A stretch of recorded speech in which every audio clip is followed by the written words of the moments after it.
Thank you for joining Market News with Rodney Lake. This is a regular program for the GW Investment Institute, where we talk about timely market topics.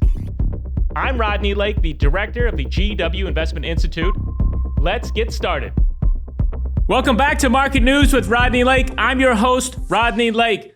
Welcome from the GW, George Washington University School of Business, Duquesne Hall, Duquesne Family Studio, right here in the heart of Foggy Bottom. Class is about to begin.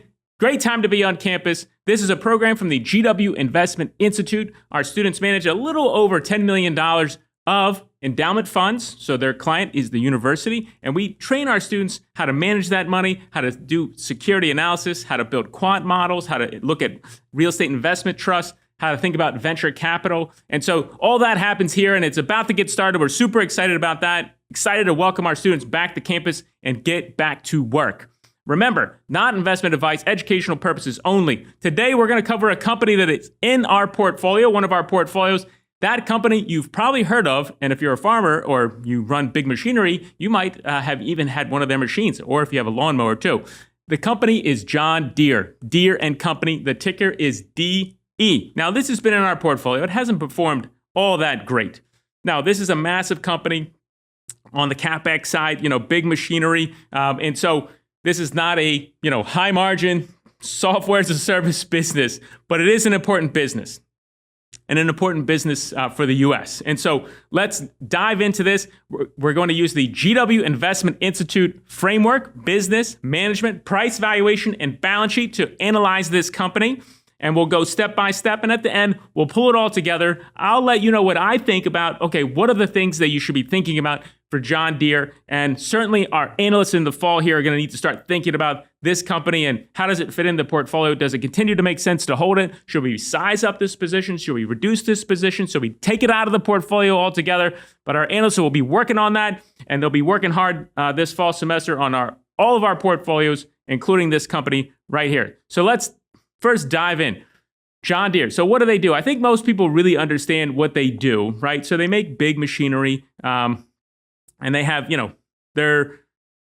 most of their sales come from the U.S., but they're a global company. They sell into Europe, Latin America, Asia, Africa, and Australia and Canada. And so, but by and large, this, you can think of this as the preponderance of their revenue, over 50% comes from the U.S. Production and precision ag, also a big part of their revenue, vast majority of it. And so that has grown at 3%, over the last 3 years at 8%. And so when you talk about John Deere, lots of people think, okay, this is just a company that makes machinery. Now, the current CEO, which we'll get to, John May, has talked about this company as a technology company. And so it manufactures and distributes a broad range of agricultural, construction, forestry, and commercial and consumer equipment. Consumer being those lawnmowers, or at least part of it there.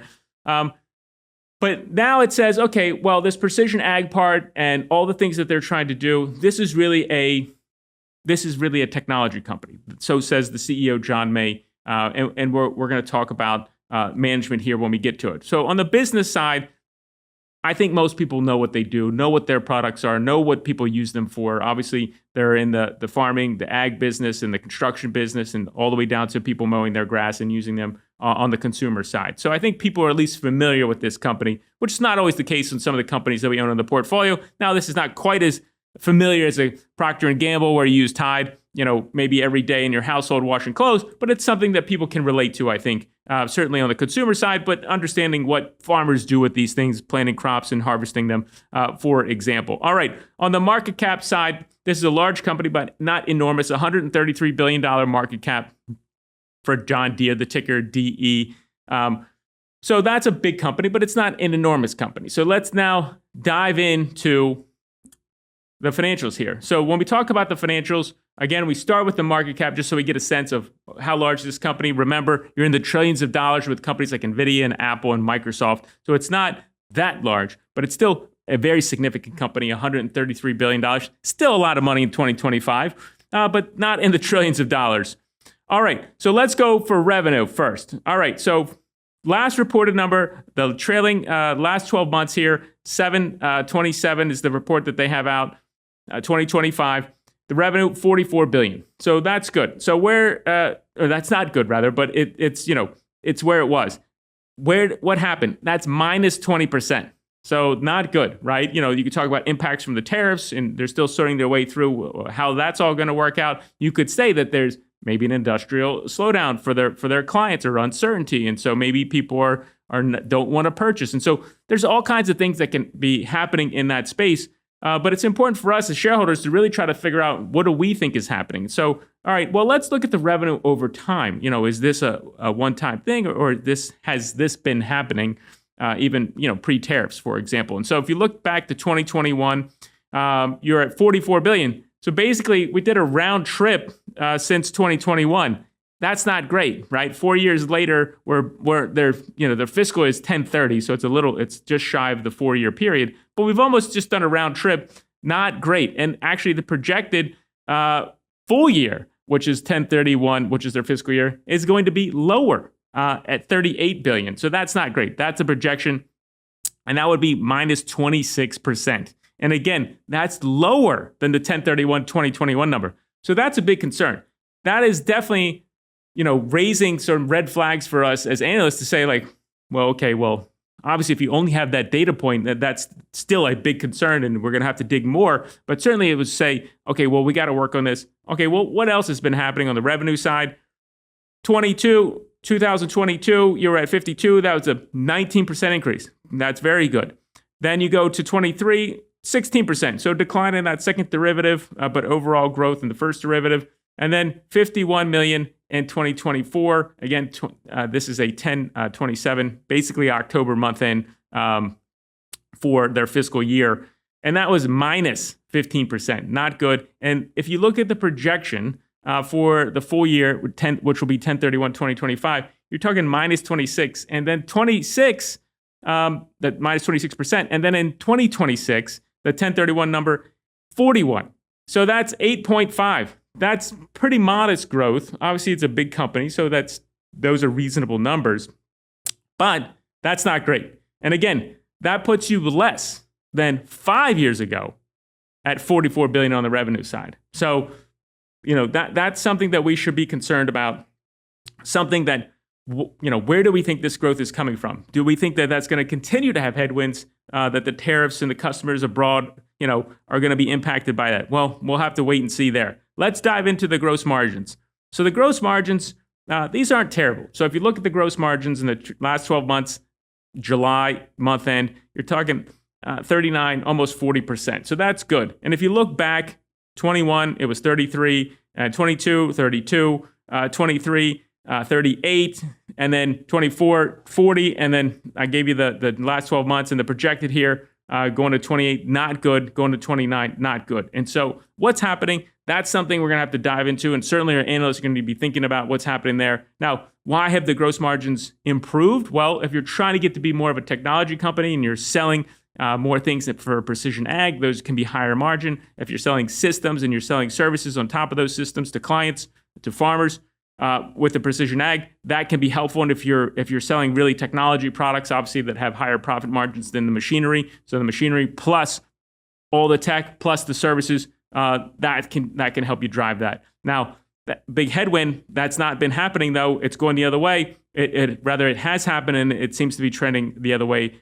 Something that we're going to have to dig into, and our analysts are going to need to be thinking about on the net income side. And so if you look at the 7/27/2025, 5.2, that's a modest increase, 11%, and they're projected at $5 billion for the end of the fiscal year, 10/31/2025, a modest 13%, not terrible increase on the net income margins. Projected, again, we care about where's the company going in the next year, 3 years, 5 years. Next year projection for 10/31/26, 5.6, up 13%. So that's great. So the revenue is declining. The net income, though, is back on the mend here. But if you look back through what's happening, and we're going to go through the numbers, but let's drop down to also talk about what's happening on the cash from operations, $8.5 billion through the trailing 12 months.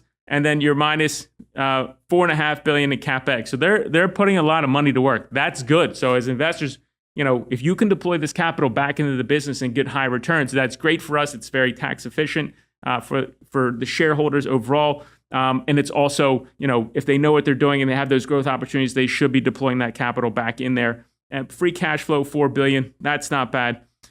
But let's look back on these metrics. So we talk about cash flow from operations, CapEx, and free cash flow. So you're talking in 2021, $7 billion. I'm going to round here.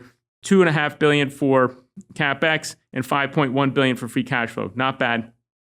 2022, you're at 4.6, 3.7. So a big year, putting a lot of money to work. Free cash flow down 9.11 million. And then 2023, $8.5 billion from cash flow from operations, minus $4.5 billion for CapEx. So good, again, deploying money into the business. Hopefully that's where they're saying, okay, we're driving innovation. $4 billion in free cash flow. 2024, you're talking 9.2 in cash from operations, 4.8 for CapEx. Again, another big year for investing, and then $4.5 billion approximately in that free cash flow. So now we're up to 2025. We want to know these numbers. You're at 8.5, 4.4, and 4. Great. And then, but the projections are that it looks like they're going to need to slow down on that CapEx, right? So if you see this uncertainty, the revenue has been dropping. They're going to, the projections are that CapEx is going to go down to 1.4 and 1.5 respectively for the full year 2025 and then 26. And so, all right, that means they're going to be dropping pretty dramatically from where they have been. And then free cash flow for those years, 3.5 for the 2025 full year 1031, and for the full year 1031, 2026, $6 billion in free cash flow. So, this is drawing a lot of concerns when we go over the financials for Deere. Now, how can they reposition themselves as a tech company? That's not going to be easy. I think it's going to be a big challenge for them. Certainly, they're an old line company in general, and they've been serving, very traditional clients, and they've obviously added other clients along the way over that history, and construction and forestry is all mentioned, and lawn tractors, as we talked about on the consumer side. But how do you get this growth engine restarted? That's something which will move on to management. So what are we going to give the business? So let's give a score before we move on. I think right now the business is a 6. And so why? Well, because revenue is an issue. The margins are an issue. And free cash flow is obviously not improving. And so right now we're going to give it a 6. And obviously, trying to figure out what's happening with this business along with the tariffs, I think it's a 6 for now. And we're going to have to do more research absolutely on this company for the fall in our portfolio. But for me, it's a big concern. What's going on with John Deere? And certainly, management's got to really sort this out. So we talked about management. So who's running this company? John May. And again, he's trying to reposition this company as a tech company. And he's been there for about 5.5 years. And he's CEO and chairman of the board. So what can we say about that? Well, if we go back on the financials, obviously it does not paint a great picture of what's been happening recently, on the revenue side. And so I think until we can, get some clarity on what's happening around the tariffs, how they think they're going to mitigate those tariffs, not just, in the short term, but really what's going to really drive growth. And so if you look at those numbers, to me, that is an enormous concern around management, obviously, doing a reasonably good job in the past. But when you start talking about those revenue numbers dropping 20%, projected to drop 26%, and then only bouncing back 8.5% for 26, that's a concern. Dropping 26% for the full year 25, which is 1031. So that's a big concern. And again, maybe they'll blame the tariffs or the impact. So certainly as analysts, as business people, investors, we're going to have to figure that out. And we're going to pay attention to what's happening there. But other concerns, gross margins are dipping. Net margins are, hovering basically where they are. So those things we need to be watching. They have deployed a lot of CapEx. Where has that money gone? Where are we going to see the benefits? Are you going to see those benefits in the net margins? Are you going to see those net benefits in the increased tech? And it's going to be a tech company. Well, I think that is a wait and see for that. So for the management, I think we're going to give them an okay score of a 6 also. So business, we did a 6. The management, we're doing a 6. So let's move on to the price versus the valuation here. So where is this company valued right now? So let's remember, always thinking forward. So we're looking at the forward PE, 26 times. about 26 and a half times. That's, certainly not a cheap valuation. And if you look at Deere versus their competitor group, they're trading at a premium to their peer group. If you use a peer group overall in that industrial sector there, about 22 times versus their peer group. That's okay. The return on equity for John Deere, 21, almost 22%. And so that's certainly a better return on equity than their peer group, right? Averages is about 7 for their peer group in this industrial group, equipment makers. So you definitely give them a little bump of the valuation there. But do you want to pay 25 times for what's happening on the revenue side, what's happening on the margin side? For us, not right now. So that's something that our analysts are going to need to figure out.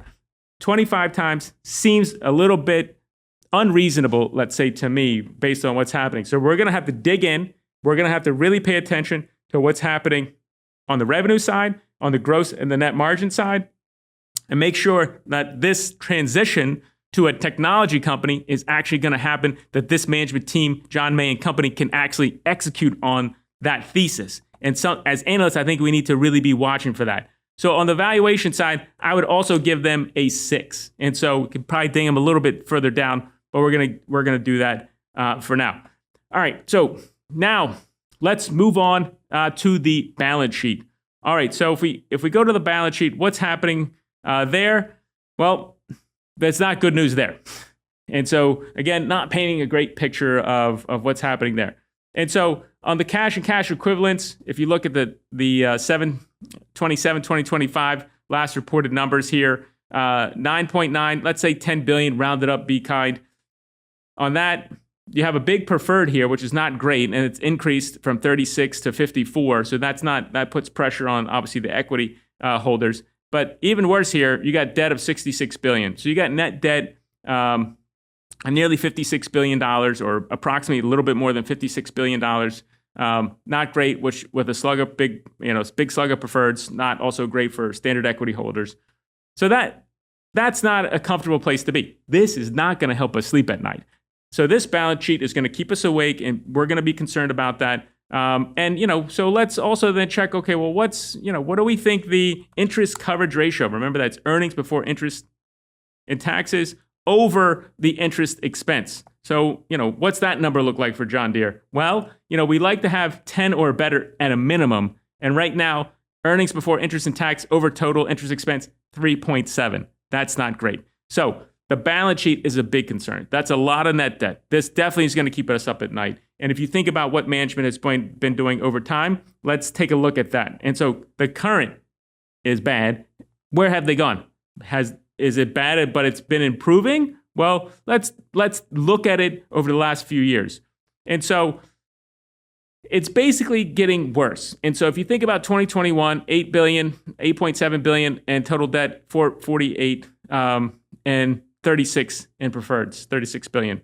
And it's deteriorated over time. The cash has improved a little bit, but the net debt has gone up. And then again, now you're talking, you went from 8.7 and 48 in total debt. And then now you're at 9.9, 10 billion, and 66. So 56 billion.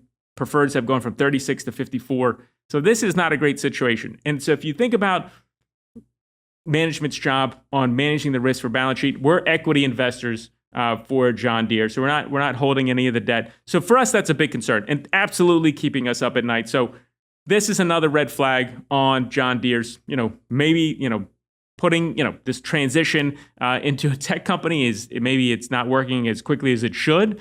But as investors in the equity portion, this is an enormous concern for us at the GW Investment Institute. And so what will we say for the balance sheet? Well, I think a generous score for the balance sheet is going to be a 5. And so with all those concerns that we have, I think none of them are allied. And if you look at, again, we'll go back to the interest coverage ratio for 1 second, and then we'll go over all the scores. 3.7, not good. So that's bad. If you have a dip in earnings and they have a slowdown in revenue right now, that number can get worse. And that puts us in a situation where, maybe they don't have money to pay all their interest expense. Rates hopefully are coming down and they can refi some of that. but that's not happening in the short term. Certainly not enough for them to refinance a bunch of their debt. And so, again, a big concern there. Balance sheet, I think a 5 is a very generous score for the condition they're in. Really, I think I'm going to give them a 4. So not great.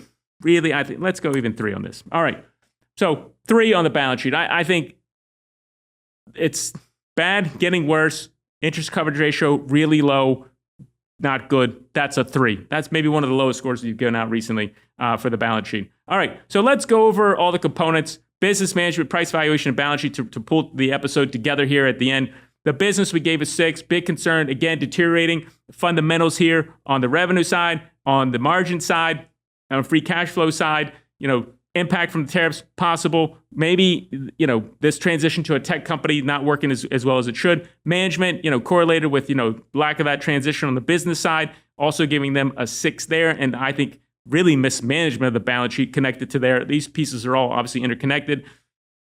They get a premium to their peer group. They have a high return on equity, okay, but still expensive relative to, you can own the S&P for 23 times and not have that same level of risk on the balance sheet. So you're talking price versus valuation. I give them a 6. And on the balance sheet, really, I think maybe disaster's too strong, but certainly a concern there on the balance sheet side, giving them a 3. Overall, that is a 5.25 for Deere. We own it in the portfolio. Luckily, it's not a big position, but certainly we're going to need to take a look at what's happening with Deere. I think they're in a tough spot. The thing that I will be watching closely, and certainly will be asking our analysts to check out, that as a business person, investor, as an analyst, it's around this transition to a technology company and what's going to drive top-line sales and what's going to help on those margins. That's to look out for on John Deere, ticker DE. That's it for this episode of Market News with Rodney Lake. We'll see you back on the next episode. Thank you.